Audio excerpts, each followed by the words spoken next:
Hello students, welcome to word channel. आज के इस वीडियो में मैं आप लोग को पढ़ाने वाला हूँ क्लास 11th इकोनॉमिक्स से चैप्टर नंबर 5 और आज का हमारा टॉपिक है एवरेज वेरिएबल कॉस्ट। बहुत ही ज्यादा और बहुत ही बढ़िया सा टॉपिक है, तो ये वाला वीडियो आप लोग एंड तक जरूर देखना।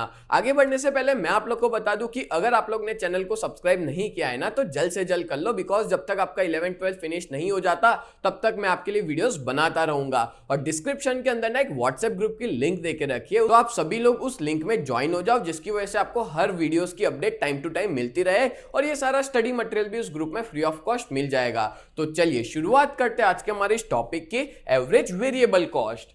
एवरेज वेरिएबल कॉस्ट मतलब क्या होता है, पहले वो हम लोग देख लेते हैं। देखो, आप लोग को मैंने वेरिएबल कॉस्ट तो समझाया था कि वेरिएबल कॉस्ट क्या होता है कि जब प्रोडक्शन बढ़ता है तो कुछ खर्चे बढ़ते हैं, प्रोडक्शन कम होने पे कुछ खर्चे कम हो जाते हैं, प्रोडक्शन जीरो है तो कुछ खर्चे जीरो हो जाते हैं, उसको वेरिएबल कॉस्ट कहते हैं। जैसे रॉ मटेरियल का खर्चा, अगर मैं ज्यादा प्रोडक्शन करूंगा तो मेरा रॉ मटेरियल का खर्चा भी क्या होगा, ज्यादा होगा। या ट्रांसपोर्टेशन ले लो, अगर मैं प्रोडक्शन करूंगा ही नहीं तो क्या रॉ मटेरियल का खर्चा होगा, नहीं होगा। तो ऐसे ही कंसेप्ट को अपने वेरिएबल कॉस्ट कहते हैं। और जब मैं वेरिएबल कॉस्ट का एवरेज निकालता हूं तो मेरे को मिलता है एवरेज वेरिएबल कॉस्ट। इस कंसेप्ट को मैं आपको डिटेल में समझाता हूं, ध्यान से सुनना और देखना अच्छे से। देखो, एवरेज वेरिएबल कॉस्ट जो होता है वो variable cost of per unit of output. अगर एग्जाम में 1 मार्क में भी अगर मीनिंग आता है तो आप लोग ये लाइन लिख सकते हो कि average variable cost is the variable cost of per unit of output. मतलब कि एक यूनिट बनाने का कितना वेरिएबल कॉस्ट लग रहा है उसको ही हम लोग क्या कहते हैं, एवरेज वेरिएबल कॉस्ट। एंड इसका एवरेज वेरिएबल कॉस्ट मिलता कैसे है, तो टोटल वेरिएबल कॉस्ट को हम लोग डिवाइड करते हैं टोटल यूनिट प्रोड्यूस के साथ, तो हमको क्या मिलता है, एवरेज वेरिएबल कॉस्ट मिलता है। और ये कंसेप्ट क्यों यूजफुल है, देखो ये 1 मार्क में भी आ सकता है, अगर पेपर थोड़ा हार्ड निकालते हैं आपके स्कूल वाले तो ये कंसेप्ट ज्यादातर यूजफुल होता है डिसीजंस लेने के लिए। कैसे डिसीजन, कि हमको प्रोडक्शन कंटिन्यू रखना है, हमको प्रोडक्शन इंक्रीज करना है, प्रोडक्शन कम करना है, क्लोज डाउन कर देना है बिजनेस में प्रोडक्शन को। और आपको पता है वेरिएबल कॉस्ट को ही मेन कॉस्ट कहा जाता है। मतलब इसका जो एवरेज है ना वो हर कंपनी, हर फैक्ट्री, हर एक लोग यूज करते हैं ये पता लगाने के लिए कि हमारा एक प्रोडक्ट रेडी हो रहा है तो उसके पीछे खर्चा कितना हो रहा है। पता है आपको, ये वाला कॉस्ट जो है वो रियलिटी में भी देखने को मिलता है। ठीक है, मतलब हर कंपनियां यूज करती है, इस वजह से ये कंसेप्ट को पढ़ना बहुत ज्यादा जरूरी है। अगर फ्यूचर में जाके भी आप सब लोग कभी बिजनेस करते हो ना तो उसमें भी जब आप कोई चीज का प्रोडक्शन करते हो तो एक प्रोडक्शन करने के पीछे कितना खर्चा हो रहा है उसके लिए सबसे ज्यादा मेन जो होता है ना वो एवरेज वेरिएबल कॉस्ट ही होता है। अब देखो इसकी फॉर्मूला हम लोग देख लेते हैं। Average variable cost equals to total TVC divide by TP. अब आपको इसका फुल फॉर्म तो पता ही है, average variable cost equals to total variable cost divide by TP, मतलब कि टोटल प्रोडक्शन। बोलो क्लियर हो गया, बहुत इजी था ना। अब हम लोग इसका ना एग्जांपल देखते हैं, तो बढ़िया सा एग्जांपल मैं आपको समझा देता हूं। Suppose firms total variable cost is ₹150। एक बिजनेस है, एक फर्म है, उसका कॉस्ट लग रहा है 150 रुपए। कितने यूनिट प्रोड्यूस करने का, जब वो 20 यूनिट प्रोड्यूस कर रहा है यानी कि 20 गुड्स बना रहा है तो उस पे खर्चा कितना हो रहा है, 150 का। अब मेरे को इसका एवरेज निकालना है, एक यूनिट का पता लगाना है, तो क्या करेंगे, तो हमारा टोटल जो खर्चा हुआ है वो यानी कि total variable cost divided by total production. तो प्रोडक्शन कितना हुआ, 20, तो 150 डिवाइड बाय 20 कितना हुआ हमारा, 7.5। तो 7.5 क्या है, एक यूनिट बनाने का खर्चा है, एक यूनिट बनाने का वेरिएबल कॉस्ट है। बोलो क्लियर हो गया ना, बहुत ज्यादा इजी था।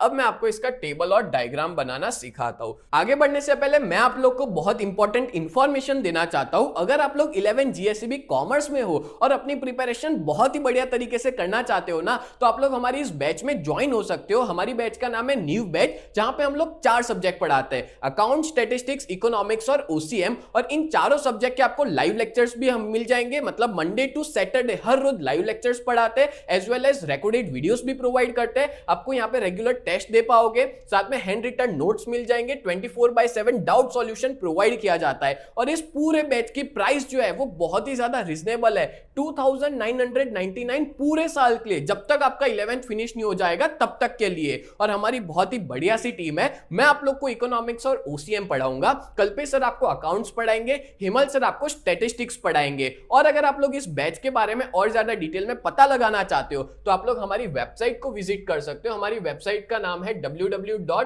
ugt.co.in इस वेबसाइट पे आप लोग विजिट कर सकते हो। एज वेल एज अगर आप लोग ने अभी तक हमारी ऐप को डाउनलोड नहीं किया है तो प्ले स्टोर पे जाकर के UGT नाम से आप सर्च कर सकते हो, प्ले स्टोर पे अवेलेबल है, जाके डाउनलोड कर लीजिए। और अगर आप लोग आईफोन यूजर हो तो ऐप स्टोर के ऊपर माई इंस्टीट्यूट के नाम से अवेलेबल है, आप वहां पे जाकर के भी डाउनलोड कर सकते हैं। और उसका ORG कोड है VUGKX, उसका ORG कोड है, ठीक है। और अगर आप लोग हमारा कांटेक्ट करना चाहते हो, अपने पेरेंट्स की बात करवाना चाहते हो, तो हमारा कांटेक्ट नंबर है 7202012221, ये हमारे ऑफिस का कांटेक्ट नंबर है, इस पे आप लोग कांटेक्ट कर सकते हो। सच बता रहा हूं, इस बैच में अगर आप ज्वाइन हो जाते हो ना तो आपका बहुत ही बढ़िया रिजल्ट आएगा। अभी तक बहुत सारे ऐसे बच्चे हैं जो इस बैच में जुड़ चुके हैं, और बहुत से ऐसे भी बच्चे हैं जो ऑफलाइन में भी ट्यूशन जाते हैं और अपने बैकअप के लिए वो लोग हमारी इस बैच में जुड़े हुए हैं, और जिनका रिजल्ट भी बहुत अच्छा खासा आ रहा है। तो जल्द से जल्द आप लोग हमारी इस बैच में जुड़ जाइए, जिसमें आपका ही फायदा है। चलो आगे बढ़ते हैं नेक्स्ट टॉपिक पे।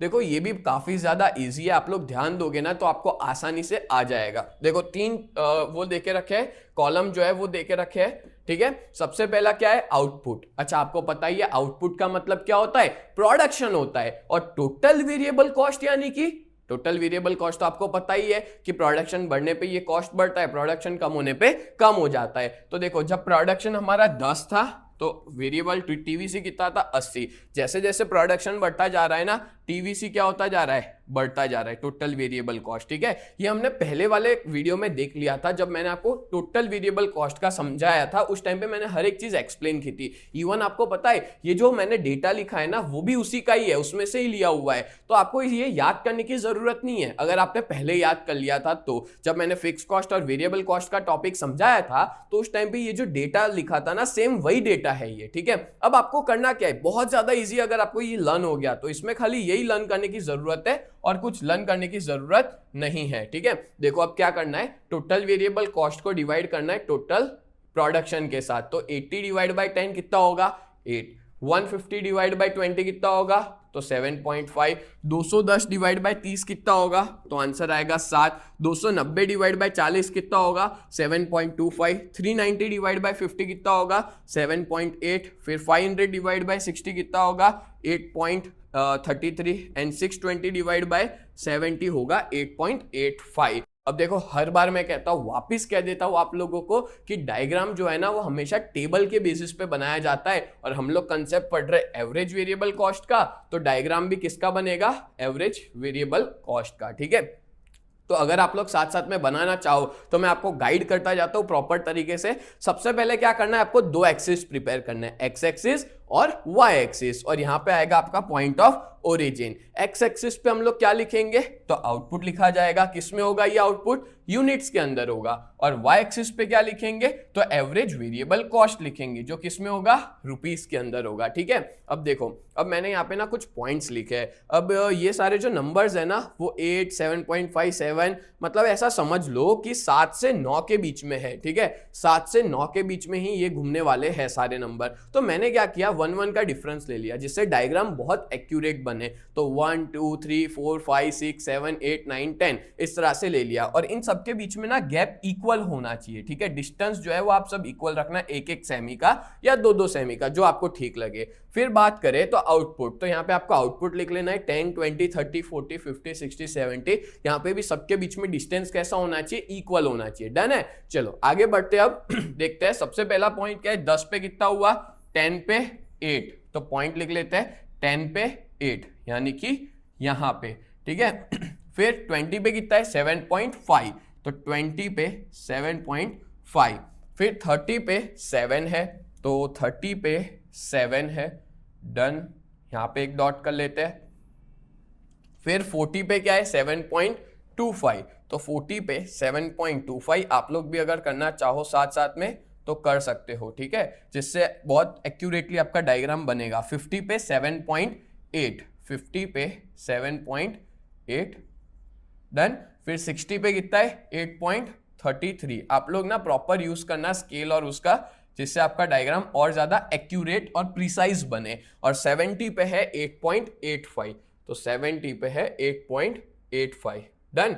ये देखो डॉट सारे हमने कर लिए हैं। अब इन सारे डॉट्स को ना आपको आपस में कनेक्ट करना है, फ्री फ्लो में ही कनेक्ट करना, स्केल का यूज मत करना आप लोग, ठीक है, ये सारे डॉट्स कनेक्ट कर लिए। अब हम लोग नाम दे देते हैं ABCDEF और G, और ये अपना कर्व कौन सा बना, तो एवरेज वेरिएबल कॉस्ट है, तो इसको हम लोग लिखेंगे AVC कर्व। बोलो क्लियर हो गया। तो इस तरह से हमने प्रॉपर पूरा डायग्राम रेडी कर लिया, एवीसी कर्व जो है वो बना लिया। उसमें आपको बहुत ज्यादा जरूरी है कि आपको ये पॉइंट्स के नाम लिखना है और लिखना है ये कौन सा कर्व है। क्लियर। तो इस तरह से पूरा डायग्राम भी हमने समझ लिया, टेबल समझ लिया और इसका मैंने आपको मीनिंग समझा दिया। वैसे अगर देखने जाए ना तो ये वाला टॉपिक आपको एग्जाम में अगर आता भी है तो 2 मार्क्स से ज्यादा नहीं आएगा। तो उम्मीद करता हूं ये पूरा टॉपिक आपको बहुत अच्छे से क्लियर हो चुका होगा। तो ऐसे ही वीडियोस देखने के लिए आप लोग हमारी चैनल को सब्सक्राइब करें। तो मिलते हैं नेक्स्ट वीडियो में, तब तक के लिए bye and thank you so much.